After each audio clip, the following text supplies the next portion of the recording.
Alright, imagine this. You're driving down the road minding your own business, and suddenly a truck rolls up next to you with 6 wheels. Looks like it just escaped a military base, and carries the name Chevelle SS, yeah. That's when you stop, stare, and question reality. Because the 2026-27 Chevrolet Chevelle SS 66 pickup isn't just a vehicle. It's basically Chevrolet saying, let's see how far we can push this before people call it crazy. But the real question is it actually usable, or just a wild concept meant to grab attention? Let's break it down like real buyers would. First, the design. There's no subtlety here. This thing is massive, aggressive, and honestly a bit intimidating. The front keeps that classic Chevelle muscle DNA, long hood, bold grille. But then the rear just stretches into this 6-wheel monster setup. It kind of feels like a mix between a muscle car and a heavy-duty off-road truck. Compared to something like a Ram TRX or Ford Raptor, this doesn't even play in the same category. It dominates visually. But here's the catch. Do you actually want this much attention every time you step out? Step inside and things calm down a bit, thankfully. The interior is expected to be premium but not overly flashy. Think solid materials, leather everywhere, and a layout that feels modern without trying too hard.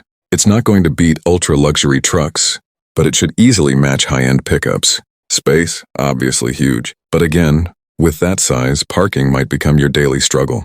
Now tech, Chevrolet usually plays it safe here. So expect a big infotainment screen, digital cluster, wireless everything, Apple CarPlay, Android Auto, the usual. Nothing revolutionary but reliable. And honestly, that's not a bad thing. Would you rather have flashy tech that glitches or simple tech that works every time?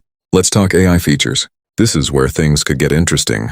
Expect advanced driver assistance, adaptive cruise, lane assist, maybe even semi-autonomous highway driving. But don't expect full self-driving magic. This truck feels more mechanical and raw in spirit. AI here will support you, not replace you.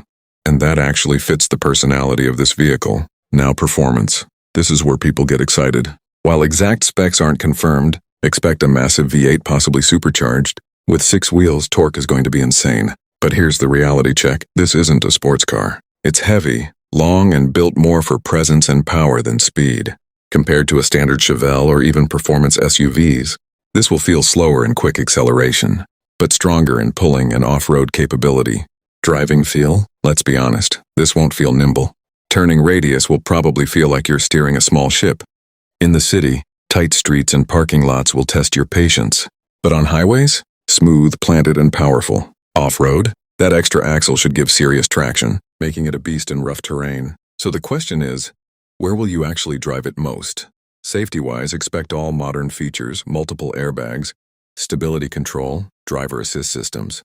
But physics still matters. A vehicle this big needs skill to handle. It's safe, yes, but not forgiving if you're careless. Now, practicality. This is where things get tricky. Sure, you get insane road presence, tons of cargo capability and off-road strength. But daily use? Fuel economy will hurt. Parking will hurt. Maneuverability will hurt. This is not your average daily driver. It's more of a statement vehicle. Market positioning is interesting. This sits above regular performance trucks and closer to extreme. Builds like custom 66 conversions. It's not competing with normal pickups. It's targeting enthusiasts who want something rare, bold, and almost outrageous. So ask yourself, are you buying a truck or making a statement? Final verdict, the 2026-27 Chevrolet Chevelle SS 66 pickup. Looks like a bold experiment that might actually reach production in limited numbers. Expected price? Somewhere around $120,000 to $180,000 depending on specs. Expected launch? Possibly late 2026 or early 2027. If Chevrolet decides to go ahead, would I recommend it? Only if you know exactly why you want it. This is not a practical choice. It's an emotional one. So now I want to ask you, would you actually drive a 6x6 truck daily? Or is this just something you'd love to see but never own? If you enjoyed this real no-nonsense review, hit that subscribe button, drop your thoughts in the comments, and tell me what crazy car you want next on MoboCar Reviews.